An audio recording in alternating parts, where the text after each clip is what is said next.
I'm Bill Newcott from AARP's Movies for Grownups, and you know, for me, ethics are not some esoteric concept. You know, for me, ethics are a way of life because, well, I write about the movies, and ethics play a big part in a lot of movies. The movies tend to be about ethics. Characters often have to come up with ways to deal with matters that are in the gray areas of life. It's where most of the drama comes from. So, why don't you join me and take a look at the fascinating world of ethics. Ethics in the movies. Come up to my office. You know, when I was asked to come up with a list of movies for ethical grown-ups, I first tried to find the shining example of ethical behavior. And I think Gregory Peck's Atticus Finch in To Kill a Mockingbird comes close. He's a man who's not only scrupulously ethical, but he inspires ethical behavior in those around him.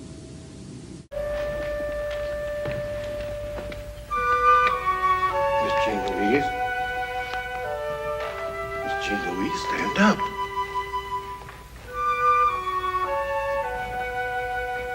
Your father's passed.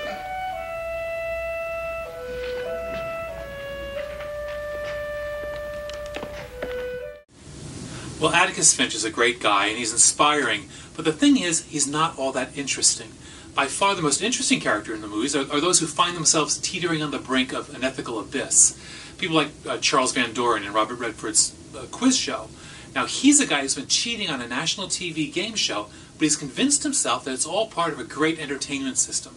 Now, here in this scene, Ralph Fiennes explained to his father how he slowly but surely found himself slipping down an ethical slope. They gave me the answers. They gave you the answers. They gave you the answers. Well, no. At first they just asked me questions they already knew I knew the answers to. We ran through those, and I still didn't want them to actually give me the answers, so I had them give me the questions, and I'd go look up the answers on my own, as if that were any different. Well, we ran through those in a couple of weeks, and then I just didn't have the time. Finally, it just seemed silly, so... They gave you all that money to answer questions they knew you knew. Now, that's inflation. You're not being very helpful. I'm sorry, Charlie. I'm an old man. It's all a little difficult for me to comprehend. It's television, Dad. Look, it's just television. You make it sound like you didn't have a choice. What was I supposed to do at that point? Disillusion the whole goddamn country? Charlie, you took the money. Yes, I know. Yeah, I took the money. Is that what this was about? No, I don't know. It was a goddamn quiz show, Charlie. An ill-favored thing, sir. This is not the time to play games. Not mine own. It was mine. Your name is mine. Now, most of us consider ourselves to be scrupulously ethical, and luckily for us, life seldom requires us to prove that. But in the movie Liar, Liar, Jim Carrey doesn't have that luxury. He's a lawyer who's been struck by a magical spell that makes it impossible for him to tell a lie. Before that happens, though, we see him on a typical morning telling one lie after another, any of which we could easily see ourselves telling. Hi, Mr. Reed! Whoa! Hey! Did you do something to your hair? It's a bit extreme, isn't it? No! I mean, that's a thing nowadays, right? Hey, Fletcher. Hey, Pete! You losing a little weight? I don't know. Maybe. Looks and personality. A double threat guy! Hey, Mr. Reed. Hey, man. It's Randy. Yeah, I know. Any calls? Judge Rawlings' clerk, he needs your filing. Tell him it's in the mail. Right, she'll do it next week. Mr. McKinley phoned to confirm your meeting tomorrow. Strep throat. No, some kind of virus. What's going around? Asian flu. Good one. And your mother called. On vacation. It's your 5th week. Snowed in. Phones are down. Break mother's heart. Done. No, that's it. Except Miranda's looking for you. Ah, how much ass do I have to kiss to make partner in this damn place? Tell her I broke my leg and I had to be shot.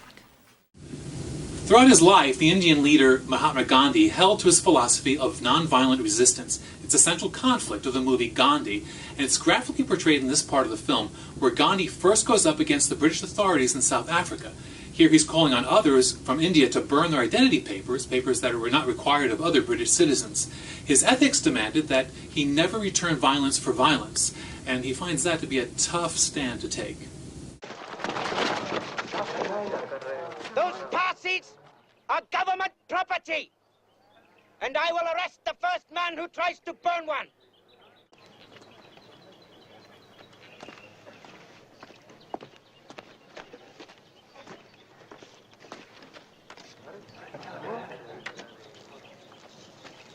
You little Sammy. Now!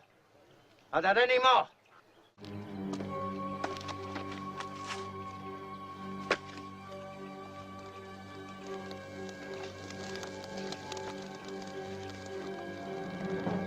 Oh!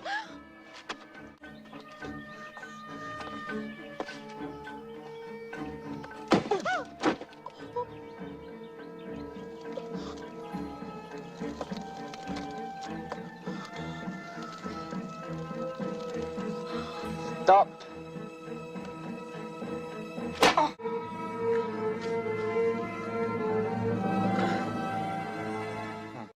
Well, what are you willing to do to get ahead in your job? I know you're not going to go behind people's backs and backstab them and sabotage their careers. You don't want to hurt anybody, right? Right. But what about, oh, I don't know, embellishing your own resume or dreaming up insincere ways to suck up to the boss? Well, anyway, Robert Morris tries that in the great 1960s musical How to Succeed in Business Without Really Trying. And in the end, the strategy backfires on him, but not before he shamelessly courted the boss, played by Rudy Valley.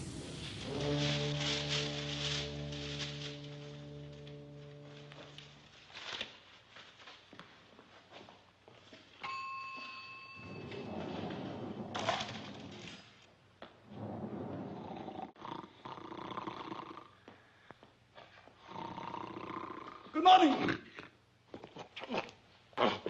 Oh my gosh. Is it morning already, sir?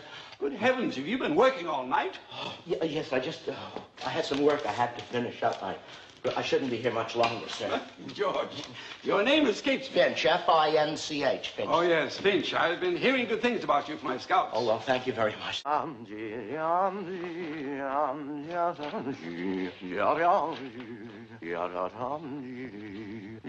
What's that you're humming? I didn't realize that I was humming, sir. You were humming the old Ivy fight song. Did you go there? Were you a groundhog? Oh, well, sir. Say it, boy, out with it. You're not ashamed, old Ivy, are you? No, sir. You not a bit. That's the groundhog spirit. Groundhog. Groundhog.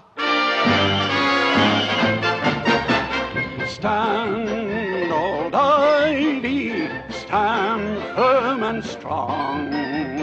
Grand old Ivy, hear the cheering throng. Stand, old Ivy, and never yield. Rip, the chipmunk off the field. I think one of the most ethically conflicted heroes in all of movie history is Rick in Casablanca, played by Humphrey Bogart. Here's a guy who loves the wife of another man, and he holds in his hand papers that could enable him to get her all to himself, legally, and get rid of him. All he has to do is fly her hubby out to safety, out of the country, and so what does he do? Well, I'm not going to tell you, but his decision leads to one of the great lines in movie history. Ilsa, I'm no good at being noble, but it doesn't take much to see that the problems of three little people don't amount to a hill of beans in this crazy world. Someday you'll understand that. Now. Here's looking at you, kid. Well, that's our little primer in movies for ethical grown-ups. I've always said that if Hollywood provides your moral compass, then please surrender to the authorities immediately. But on the other hand, the movies do often hold up a revealing mirror, and the things that we see there can often give us a revealing glimpse of our real selves. I'm Bill Newcott. Thanks for watching. I think I have to make a trip back to the cafeteria.